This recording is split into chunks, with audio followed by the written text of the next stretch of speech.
daremos início ao nosso primeiro painel, Cidadania, Tributo e Espiritualidade na História da Humanidade.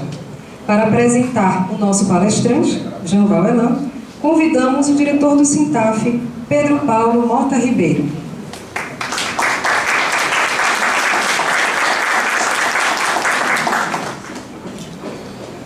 Boa tarde, meus amigos, meus colegas. Sim, as pessoas que me conhecem, elas sabem que eu me prontifico muito pouco a falar em público, né? Mas acho que para pessoas especiais, numa ocasião especial, né? E para também apresentar alguém especial, eu faço questão, né, de estar aqui. E eu ia trazer algumas ideias que tratam um pouco da cidadania, da espiritualidade, né? E também apresentar o Jean, né, o currículo dele. A gente até vinha fazendo esse levantamento pela experiência profissional que ele tem, né? Mas o que realmente chama a atenção é o conhecimento como ser humano, né? E a capacidade que ele tem de integrar as grandes áreas de conhecimento, a arte, a ciência, a política, né? E a religião, como forma de unir, a religião é uma forma genuína. Então, se eu for definir e falar o currículo dele, eu prefiro dizer que o Jean-Val Elan é um buscador amoroso da verdade, né? Então, eu quero chamá-lo aqui e com a palavra, Jean-Val Elan.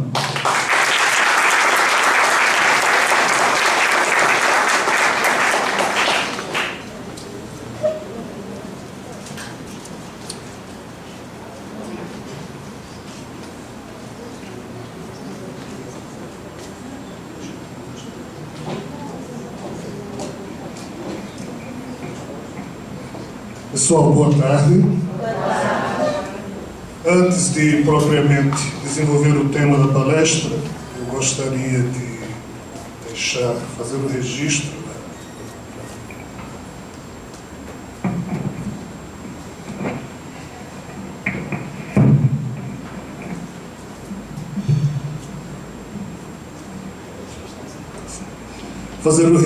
da minha satisfação diante do honroso convite, dizer sinceramente que não estou à altura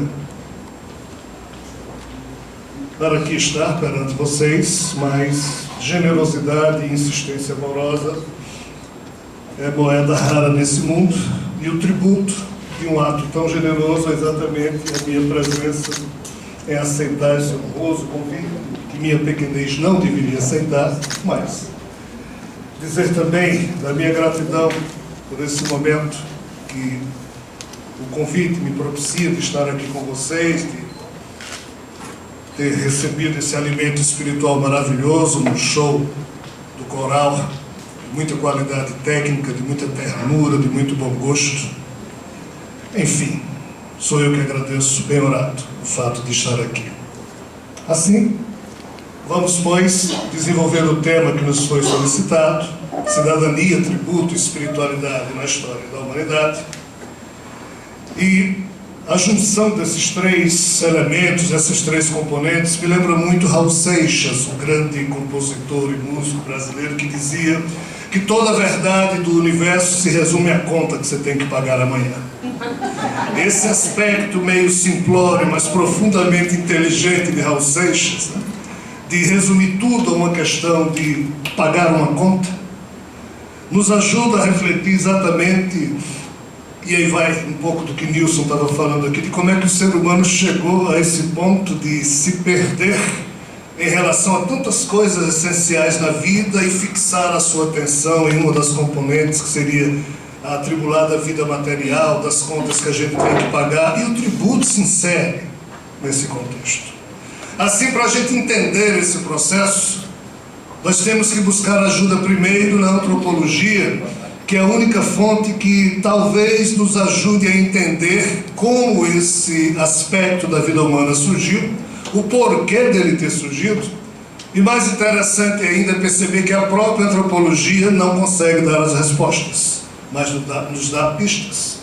E assim, na minha perspectiva pessoal, isso é só uma mera opinião perante os fatos que a antropologia nos aponta, se a gente retornar lá nos tempos pré-históricos, em que os nossos ancestrais, ainda desprovidos de quaisquer tecnologias ou facilidades de vida, se levantavam a cada dia olhando para a realidade que o envolvia, tentando compreender aquilo tudo, e a primeira coisa que os nossos ancestrais desenvolveram foi algo fantástico. Esse algo fantástico chama-se a medida de medir a vida, e não há redundância na expressão. É porque os nossos ancestrais olhavam de manhã, tinha uma luz solar, à noite, lua e estrelas, e eles notaram que esse fenômeno se repetia, e a medida do tempo, que passou a ser a medida da vida dos nossos ancestrais, começou a ser marcada em lascas de troncos de árvore, ou em lascas de madeira, pouco importa. Cada dia que passava, ou seja, cada repetição entre sol e lua, eles marcavam um risquinho. E assim o homem foi estabelecendo essa medida do tempo, e de tanto olhar à noite para o céu, ele percebeu que havia uma medida mais elástica. Ele percebeu que a cada 7 dias, um outro componente se mostrava também repetitivo, pois que a lua a cada 7 dias mudava de fase.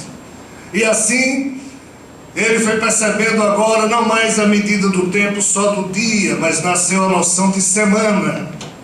Mais que isso, com o passar do tempo, os nossos ancestrais perceberam que a tal da lua, a cada 4 ciclos, se repetia num ciclo maior, que é o chamado mês lunar, a cada 28 dias, e assim surgia agora a medida do tempo na sua expressão de conceito mensal, ou seja, um mês. Mais que isso, os nossos ancestrais foram vendo que à noite, quando certas estrelas apareciam no céu, chovia. Quando outras estrelas apareciam no céu, seca. E assim, eles foram percebendo ainda um grau de medida maior, pois que, para além do dia, da semana, do mês, existiam as estações, que sempre se repetiam, e as estrelas do céu é que anunciavam essas estações. Assim o homem da antiguidade, os nossos ancestrais, foram organizando as suas vidas de acordo com essa percepção, e aqui surge o primeiro fato singular de todo esse processo. Alguns homens, algumas mulheres, pois que nessa época, muitas das tribos humanas, as mulheres mandavam mais que os homens, eram mais inteligentes, mais versadas. Pena que quem escreveu a história foi o homem, por isso deixou a mulher num papel secundário, mas parece que a história é real. É o contrário, lembrem-se, quem primeiro ficou inteligente na espécie humana foi Eva. Depois é que Adão acordou. Mas quem escreveu a história foram os descendentes de Adão, então ele... Mas assim, nesse período, alguém assumiu a função de, entre aspas, interpretar essas medidas que o aprendizado humano foi colecionando, e surgiu a figura do, entre aspas, sacerdote, do xamã, que às vezes elegia um chefe e ficava um xamã e um chefe comandando a tribo, outras vezes ele mesmo se assumia com esse poder duplo, e somente nesse ponto da lenta evolução da nossa espécie Homo sapiens é que surgem 2 elementos profundamente importantes na vida da organização de tudo que nós conhecemos aqui na Terra. Primeiro, o conceito de Deus surgiu nesse ponto somente. E o segundo, pois que essas tribos brigavam uns com os outros, com outras tribos, surgiu o conceito de tributo, pois que essas sociedades precisavam se organizar, e o Deus da tribo, e quanto mais organizada fosse a tribo, e essa organização dependeria da contribuição individual dos membros, como também das famílias, o fato é que A antropologia não afirma, mas em se estudando a antropologia, em se buscando o primeiro momento da história humana, onde surgiu o conceito de tributo, aqui está ele. Surgiu exatamente nesse ponto. Em se observando essa perspectiva agora, do que poderíamos chamar de história escrita da humanidade, aí nós vamos ter que perceber algo que somente veio à tona na segunda metade do século XIX, quando, onde hoje é o Iraque, nas chamadas ruínas de Nínive, antiga capital do Império Assírio, ali foi descoberto um conjunto de tábuas com escrita cuneiforme que falavam de povos que teriam existido há mais de 7.000 anos, e ali inicia-se o registro que hoje a história clássica põe como sendo o primeiro momento de registro escrito da cobrança de tributos, pois que os sumérios teriam sido exatamente o primeiro povo a se organizar nesse nível de complexidade. E onde hoje é o Iraque, ou seja, a Mesopotâmia, sumérios, acadianos, caldeus, assírios, babilônicos e depois povos semitas ali foram se substituindo, e todas essas descendências que herdaram dos sumérios a sua cultura praticaram sim a cobrança de impostos como sendo a base da organização e da força de cada um daqueles povos. Em se verificando esses fatos históricos, nós notamos com muita tranquilidade que o imposto, que o tributo, que essa coisa que hoje em dia é vista de forma meio avessa, mas avessa é a nossa forma de expressar a nossa cidadania, e precisamos todos evoluir. O tributo é sim o elemento que faz convergir para uma sociedade a sabedoria do seu povo, o potencial criativo do seu povo, a capacidade de trabalho do seu povo.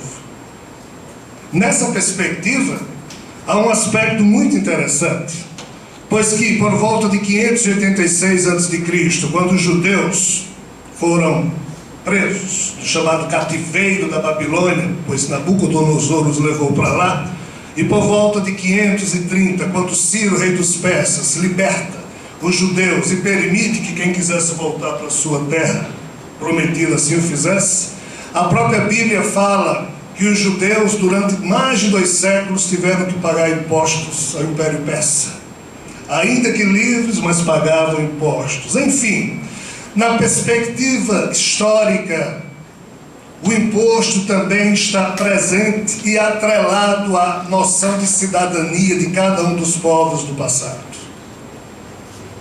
Depois do Império Persa, que prevaleceu durante quase 2 séculos, por volta do século 3 a.C., quando Alexandre Magno domina o mundo conhecido, os gregos começam a, entre aspas, tomar conta do painel de cobrança de impostos, e aqui surge algo intrigante.